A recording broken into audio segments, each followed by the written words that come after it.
شريك له وأشهد أن محمدا عبده ورسوله اللهم صل وسلم وبارك على نبينا محمد وعلى آله وصحبه أجمعين. 10 menit jelang buka puasa ya. Karena sisanya kita mau berzikir. Coba kita pakai, mudah-mudahan 15 menit atau 10 menit cukup ya. Anak-anakku sekalian, wanita-wanita solehah, calon-calon ibu kandung ya. Nanti dari rahim kalian lah insya Allah keluar pemimpin-pemimpin tangguh yang kembali menjayakan Islam. Baik anak-anakku sekalian, ada pepatah Arab bilang begitu. Mungkin ada yang sudah hafal. Likulli syai'in zinatun fil wara. Ada yang tahu sambungannya? Likulli syai'in zinatun fil wara. Coba boleh ulangi. Likulli syai'in zinatun fil wara. Wahai peserta salat. Syai'in zinatun fil wara. Wa zinatul mar'i. Tamamul adab. Ini panjang. Bunyinya sekali lagi, likulli syai'in zinatun fil wara wa zinatul mar'i tamamul adab. Qad yashraful mar'u bi adabihi fina wa in kana mawdi'an nasab. Man kana muftakhiran bil mali wan nasabi fa inna ma fakhruna bil ilmi wal adab. Huma hayatul fata fa in aduma fa inna faqdal hayati ajmal. Nah, ini pepatah Arab ya. Bagaimana artinya? Nah, ini penting buat kita bekal supaya bisa sekalian untuk bekal menjadi wanita-wanita tangguh sekaligus bekal untuk way to jannah. Nah, nanti kita sambungkan dengan Ramadan. Artinya, likulli syai'in zinatun fil wara. Setiap sesuatu yang ada pasti mempunyai perhiasan. Burung merak perhiasannya di mana? Ekor. Kalau burung beo di suara. Ya, kalau ular biasanya di mana?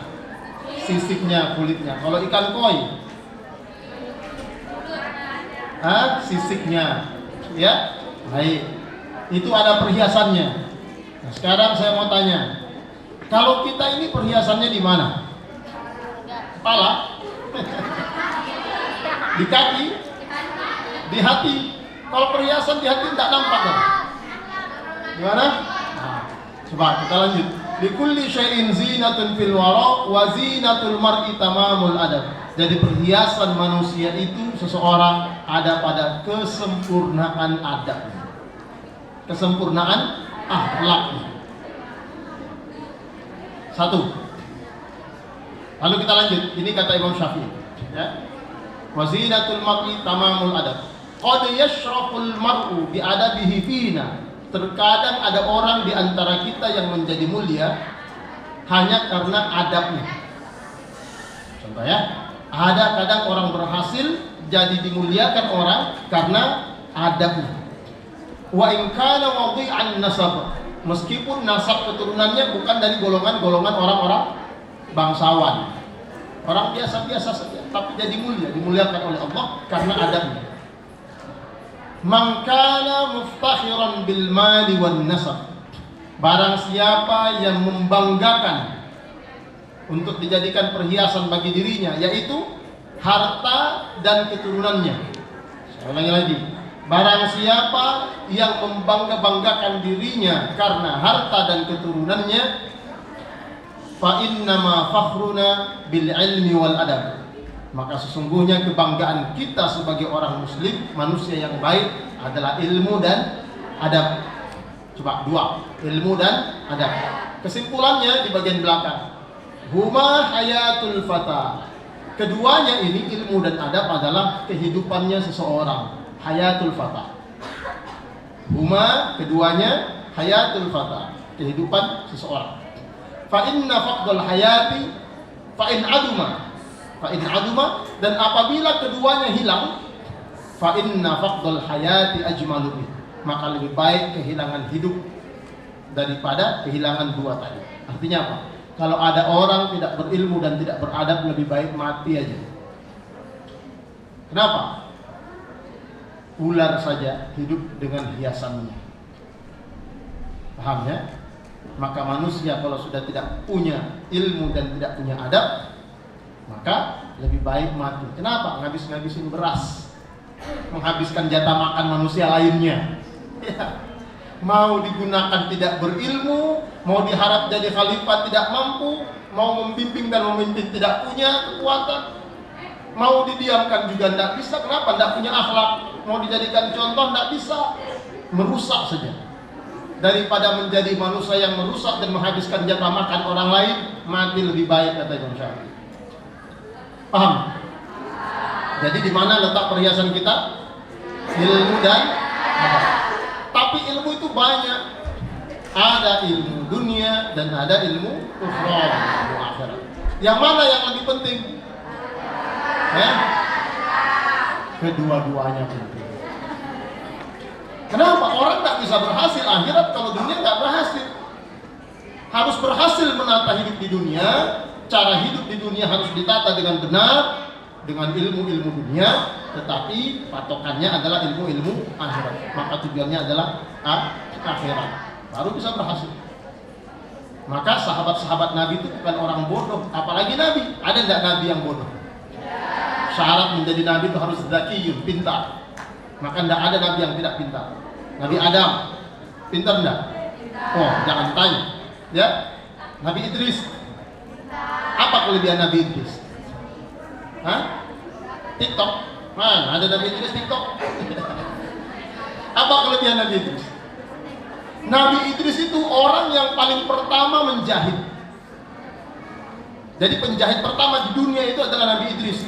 Dan beliau menjahitnya bukan kain, dari kulit hewan, bahkan dari daun-daun beliau bisa jahit menjadi baju, pakaian. Masya Allah. Nabi Idris. Kemudian apa lagi kehebatan yang lain? Adam, Idris, Nuh, Hud, Saleh, Ibrahim, dan seterusnya. Semuanya orang-orang pintar. Di antara kelebihan Nabi Idris, beliau tidak pernah kursus bahasa, tapi menguasai semua bahasa manusia waktu itu. Coba bayangkan. Jadi kalian kalau dibilang manusia dari kera, percaya enggak? Enggak percaya? Ada di bukunya. Pernah dengar manusia itu dari kera? Ya. Teori siapa itu? Teorinya siapa itu namanya? Teori Darwin, ya. Percaya? Ada orang bilang begini, saya tuh tidak percaya dengan teori Darwin, tapi setelah melihat manusia yang tidak beradab, kayak yakin-yakin. Kenapa? Karena monyet postur tubuhnya hampir mirip dengan manusia, kan gitu ya. Larinya lucu-lucunya gitu ya. Ya kan? Maka kalau manusia tidak mempunyai ilmu, coba monyet saja ada yang pintar karena dilatih, namanya topeng monyet.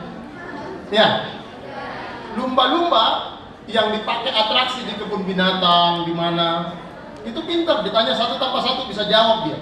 Kenapa? Dilatih, pintar.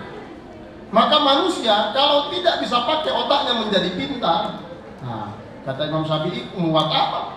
Mau dimakan tidak bisa, mau dikeringkan jadi ikan asin juga tidak enak. Ya, mau dipajang di di museum juga siapa yang mau lihat? Ya, maka kata Imam Syafi'i lebih baik dia mati saja. Jadi anak-anak sekalian, manusia yang tidak punya ilmu dan tidak punya adab, dia seperti apa tadi? Keberadaannya di dunia sia-sia. Kenapa? Nanti wa yaqulul kafiru ya laitani kuntu turaba. Kenapa tidak jadi debu saja dulu ya? Debu masih bermanfaat, masih bisa buat bersihkan najis, masih bisa dipakai ganti air untuk bersuci. Nah, manusia yang tidak punya ilmu, tidak punya adab, mau dipakai apa? Dipakai keset kaki juga tidak bisa. Paham ya? Maka serendah-rendah manusia adalah manusia yang tidak bersyukur dengan memperbaiki adab dan akhlaknya. Maka anak-anakku sekalian, baik, tadi kita bilang Ramadan way to jannah. Way to jannah. Jalan menuju surga. Ramadan jalan menuju surga. Sebenarnya Ramadan itu cuma salah satu fasilitas untuk kita bisa mendapatkan meraih surga. Ya. Tetapi pada hakikatnya di luar Ramadan, nah itulah. Jadi Ramadan ini kan sekolah singkat untuk adab dan akhlak kita. Ya. Tetapi perjuangannya, jadi Ramadan itu perjuangannya berat, lebih berat daripada perjuangan di perang.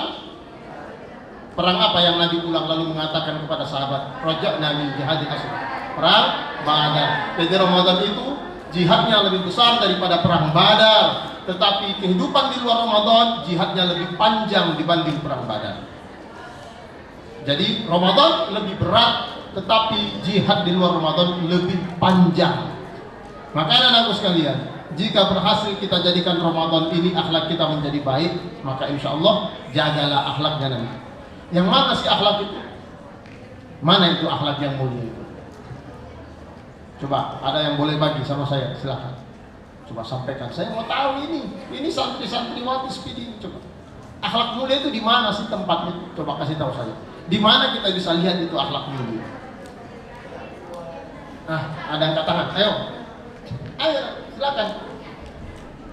Ayo silakan cepat. Ayo. Yang tahu dikasih hadiah buka puasa pada waktu jelang.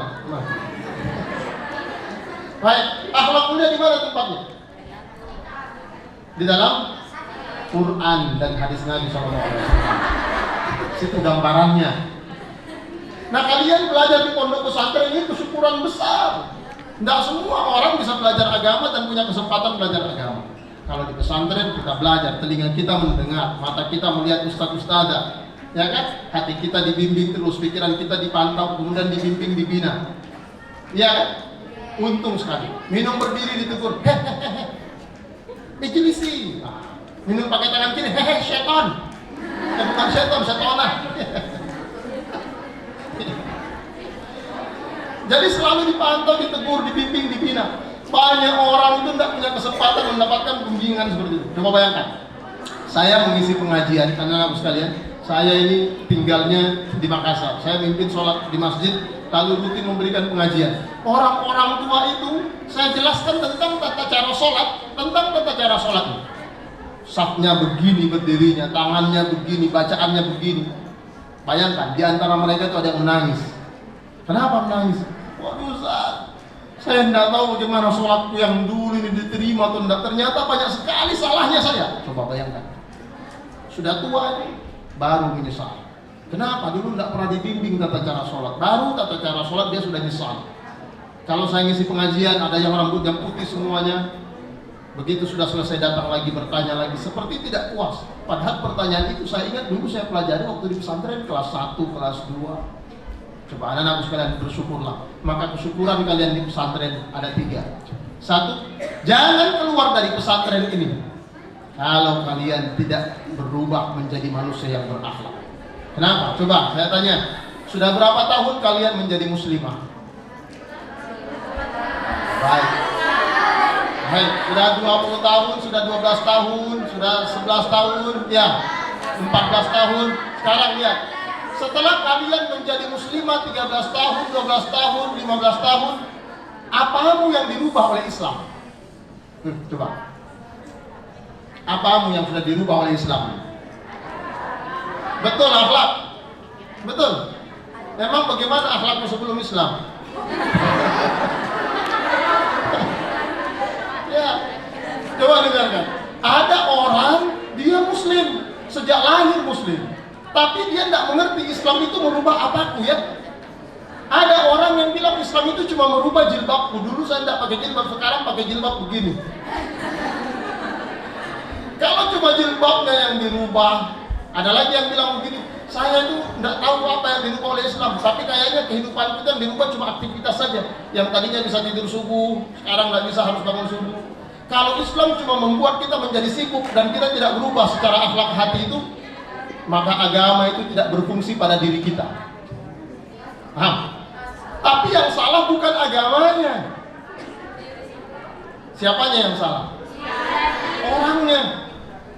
Jadi ibarat orang dikasih mikrofon, ya, disuruh pidato dikasih mikrofon, dipakainya begini, matikan ini, dimatikan powernya, lalu dia bicara.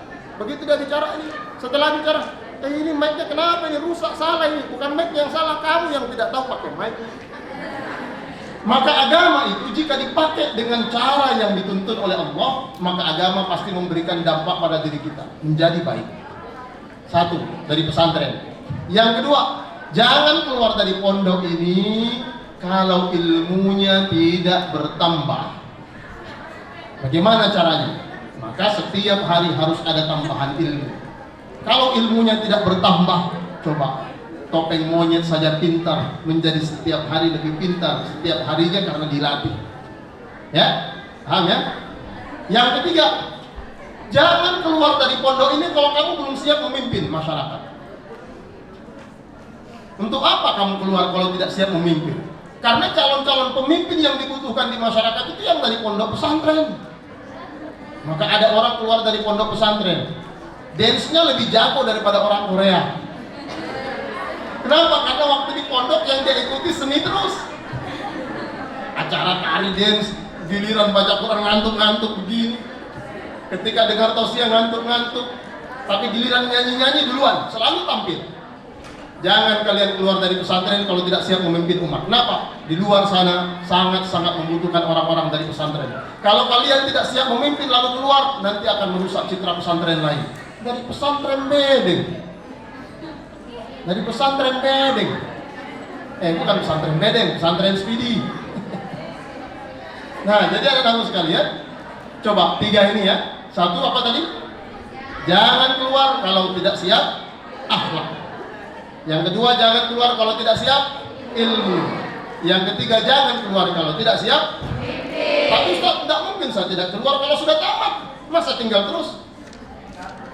Makanya kejar waktunya. Kalian berapa tahun mondok di sini? Nah, masa 3 mana cukup waktu 3 tahun. Imam Syafi'i bilang supaya ilmu itu banyak dibutuhkan ulul zaman. Waktu itu banyak yang dibutuhkan untuk belajar. Saya dulu mondok tahu berapa tahun? Saya itu masuk pondok kelas 2 SD, hafal Quran di Bone sana. Alhamdulillah sebelum tamat SD selesai hafalan Qurannya. Pulang kembali lagi sama Kiai Haji Jabar Asiri, tidur sama beliau, belajar sama beliau. Habis itu ke Darul Aman, Gombara sana, sama Ustaz Abdul Jalil Tahir. Setelah itu saya ke Pondok Modern Arisalah, Selahung, Ponorogo, 1 tahun sama Kiai Haji Maksum. Setelah itu masuk Gontor, 6 tahun di sana. Habis itu keluar, pondok pesantren, membina pesantren, dari pesantren ke pesantren. Butuh waktu panjang. Wah. Jadi kalau kalian cuma mondok di Speedy, 3 tahun lagi. SMP. Setelah selesai SMP, belum siap kepemimpinannya, belum siap ilmunya, belum siap akhlaknya. Pindah sekolah ke SMA. Jadi apa nanti jadinya? Tahu onde-onde? Onde-onde dari bahan apa? Terigu. Campur gula merah, dibalut pakai kelapa. Wah, kalau onde-onde setengah cuma jadi itunya saja, belum sempat dimasukkan gula merah, belum sempat dimasukkan, dibungkus kemudian dibaluri kelapa. Itu jadi apa namanya? Mau dibilang terigu tidak, karena sudah setengah jadi. Mau dibilang bakwan bukan. Mau dibilang onde-onde tidak bisa. Nah, kamu belum sempurna belajar di Speedy, ilmunya belum siap, akhlaknya belum siap, pemimpin juga tidak siap. Lalu keluar pindah di SMA, jadi apa nanti? Inilah yang banyak yang merusak. Paham anak-anak sekalian ya? Maka mantapkan hati kalian. Bersyukur kalian belajar di pondok pesantren. Pondok pesantrennya keren lagi. Wah, tadi tempatnya sana itu keren banget ya. Ya, tapi ya qadarullah, akhirnya kita di sini. Ya. Jadi anak-anak sekalian, pondoknya sudah keren, guru-gurunya bagus, kurikulumnya bagus, ada kurikulum mar'atus sholihah. Oh, masya Allah. Ada hafalan Quran? Ada tahsin qiraah? Belajar fikih? Belajar akidah akhlak? Belajar bahasa Arab? Ada bahasa Inggris? Semua yang saya sebutkan ada. Ada IT? TikTok ada? Alhamdulillah.